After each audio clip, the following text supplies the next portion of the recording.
मित्रों, आप सभी का तहे दिल से स्वागत करता हूं, अभिनंदन करता हूं आज के अपने इस वीडियो पर। सबसे पहले मैं आपको बताना चाहूंगा, जिसका आप बेसब्री से इंतजार कर रहे थे कि भैया आखिरकार हम अपने परीक्षा में बेहतर स्कोर को कैसे करेंगे। मैं बात कर रहा हूं डीएलएड प्रथम सेमेस्टर और थर्ड सेमेस्टर के एग्जाम पर। बेहतरीन तरीके से जितने भी प्रशिक्षु हैं, चाहे आप डीएलएड प्रथम सेमेस्टर के हों या आप थर्ड सेमेस्टर के हों, सभी की परीक्षा तिथि का जो ऐलान है वो पहले से हो चुका है। ठीक है, और आप बखूबी जानते भी हैं। जो लोग नहीं जानते हैं वो समझ लीजिए कि आपकी परीक्षाएं जो हैं प्रथम सेमेस्टर की हम बात करें तो 8 अगस्त से 10 अगस्त तक होंगी। यानी 3 दिवस में आपकी परीक्षाएं कराई जाती हैं, चाहे आपका प्रथम सेमेस्टर, प्रथम, सेकंड, थर्ड, फोर्थ कोई भी सेमेस्टर हो। ठीक है, 3 दिवस में होंगे। और इसी बीच में आप देख सकते हैं, हम आपके थर्ड सेमेस्टर की बात करें तो थर्ड सेमेस्टर 12 से 14 अगस्त तक आपकी परीक्षाएं थर्ड सेमेस्टर की कराई जाएंगी।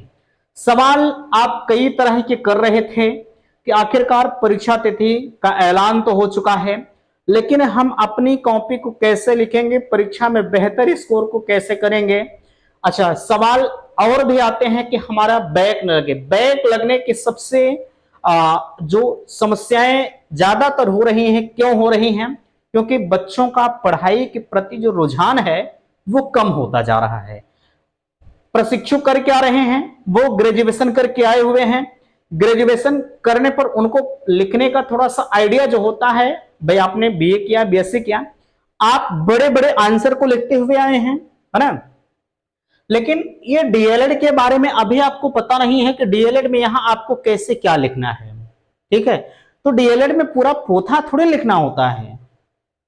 ठीक है, संभवतः मुझे जहां तक नॉलेज है कि अगर आप एक अच्छे खासे विद्यालय में पढ़े होंगे या आपने क्लास लिया होगा तो कॉलेज वालों ने इसके बारे में आपको खुद ब खुद रूबरू कराया होगा। नहीं कराए होंगे तो आपके लिए ऑनलाइन प्लेटफॉर्म है, मैं आपको बताऊंगा कि आप कैसे क्या लिखना है। ठीक है, आप 1 नंबर वाले में कितना लिखेंगे, 2 नंबर वाले में हाईएस्ट 2 नंबर के क्वेश्चन आपकी परीक्षाओं में पूछा जाता है। 4 नंबर, 5 नंबर, 3 नंबर के तो कोई भी क्वेश्चन नहीं आते हैं। तो आपको कैसे क्या करना है, सारी चीजें हम आपको बताने चल रहे हैं। ठीक है, ये आप शेड्यूल देख लीजिएगा। अगर शेड्यूल आपको नहीं पता है तो आप टेलीग्राम चैनल ज्वाइन कर लीजिए, लिंक डिस्क्रिप्शन बॉक्स में दिया गया है। ठीक है, आप इसका शेड्यूल जो है वो प्राप्त कर लीजिए। ठीक है, चलिए, एग्जाम सेंट्रल लिस्ट कब आएगी, सबसे ज्यादा आप पूछ रहे हैं कि भैया हमारा सेंटर किस विद्यालय में जाएगा। ठीक है, बिल्कुल मैं आपको बताऊंगा। आगे यहाँ एडमिट कार्ड कब आएगा, परीक्षा में बेहतर स्कोर कैसे करें, कॉपी कैसे लिखें, क्या पढ़ें क्या ना पढ़ें, क्या 90% तक नंबर हमारा आता है कि नहीं आता डीएलएड की परीक्षाओं में। ठीक है, लोग पूछते हैं, विश्वास नहीं है कि 90% नंबर आता है।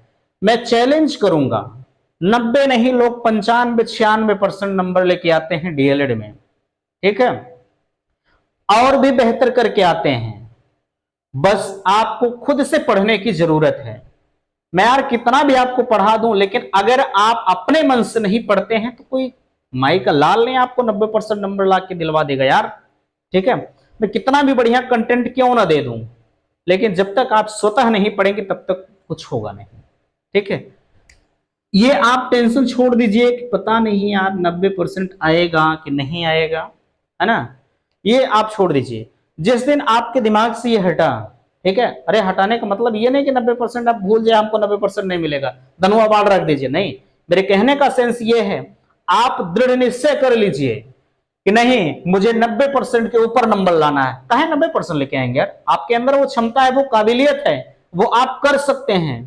ठीक है, हर लड़का वो कर सकता है, हर प्रशिक्षु वो कर सकता है कि 90% से नंबर ज्यादा लेके आएगा। 90% कौन बड़ी चीज है, कुछ नहीं है। आप 95% लेके आइए, लेकिन आप पढ़ाई करिए तब आएगा। ठीक है, डीएलएड में अगर आप पढ़ाई नहीं करेंगे, जो सच्चाई है मैं आपको बता रहा हूं, कड़वी है। ठीक है, अगर आप पढ़ाई नहीं करेंगे आप 90% नंबर तो लेके आएंगे, मैं मानता हूं। ठीक है, हर सब्जेक्ट आपका मजबूत होगा, लेकिन अगर एक सब्जेक्ट में मैं मानता हूं कि 25 नंबर के एग्जाम होते हैं, अगर आपको 11 नंबर मिल गया और आपने यहां 90% नंबर लेके आए हैं ना, तो एक सब्जेक्ट में आपका बैक लग जाएगा, फेल माने जाएंगे।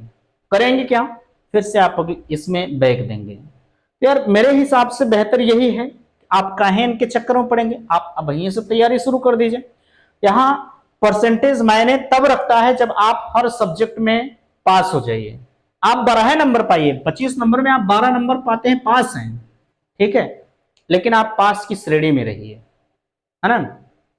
बाकी यार आप अगर बेहतर लिखते हैं, चूंकि मुझे एक चीज आप बता दीजिए, ये तो हो गया एग्जाम सेंट्रल लिस्ट अभी फिलहाल नहीं आई है, जब आएगी तो हम चैनल पर आपको बता देंगे, आपको परेशान नहीं होना है, ठीक है।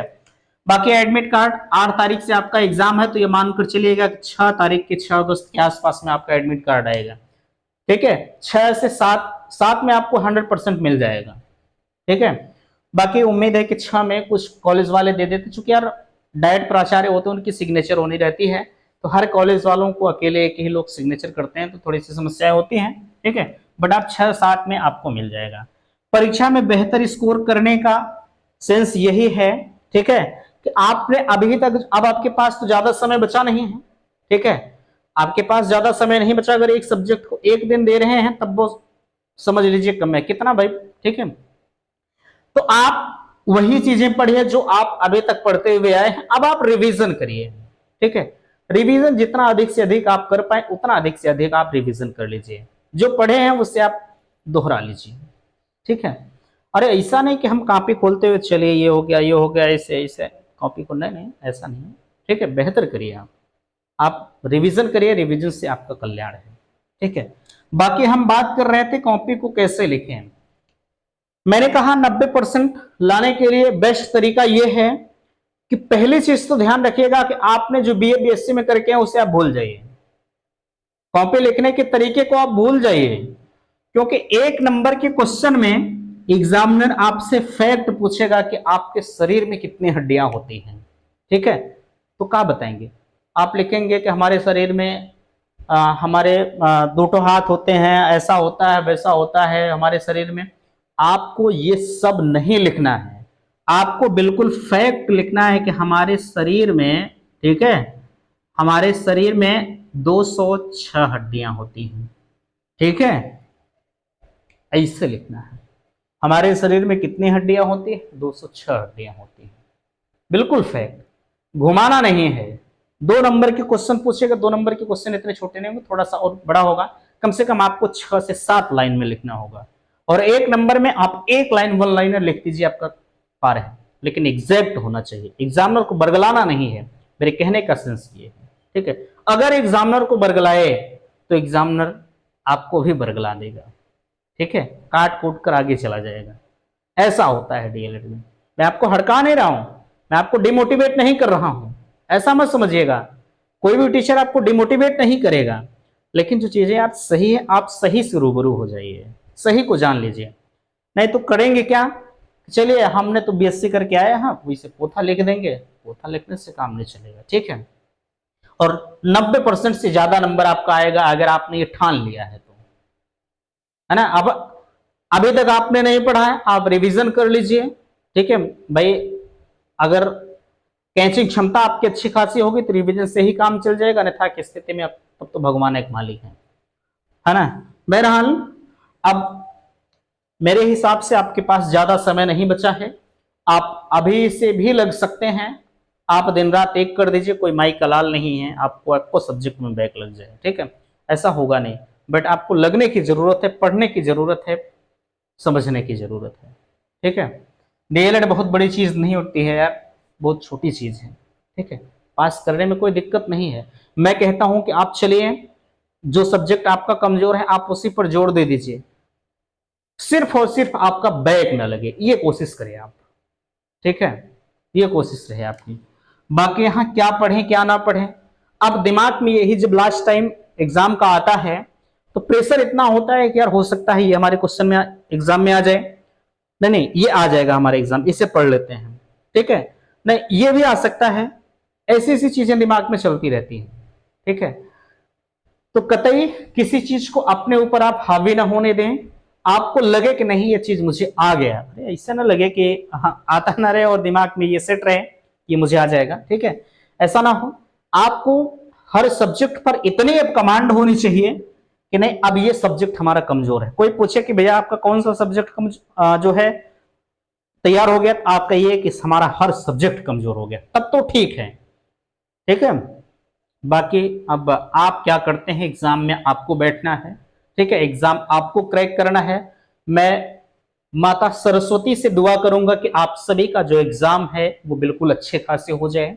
ठीक है, आप सब अच्छे खासे नंबरों से सफलता प्राप्त करें, यही मां सरस्वती से विनती है। ठीक है, बाकी आपके लिए जो भी समस्याएं हैं बिल्कुल आप मैसेज कर सकते हैं, कमेंट कर सकते हैं, हर संभव आपके लिए बेहतर करने का प्रयास किया जाएगा। ठीक है, तो इस वीडियो में यहीं तक। आपको सारी चीजें पहले से पता है, आपका एग्जाम शेड्यूल क्या है, कैसे है। ठीक है, आप अच्छी तरह से अपनी पढ़ाई को अभी जारी रखिएगा। ठीक है, तो आशा करते हैं आज का यह वीडियो आप सभी को पसंद आया होगा। प्लीज वीडियो को लाइक कीजिएगा, शेयर कीजिएगा, और चैनल पर पहली बार विजिट किए हैं तो चैनल को सब्सक्राइब जरूर कीजिएगा। वीडियो समाप्त करके थैंक्स, धन्यवाद।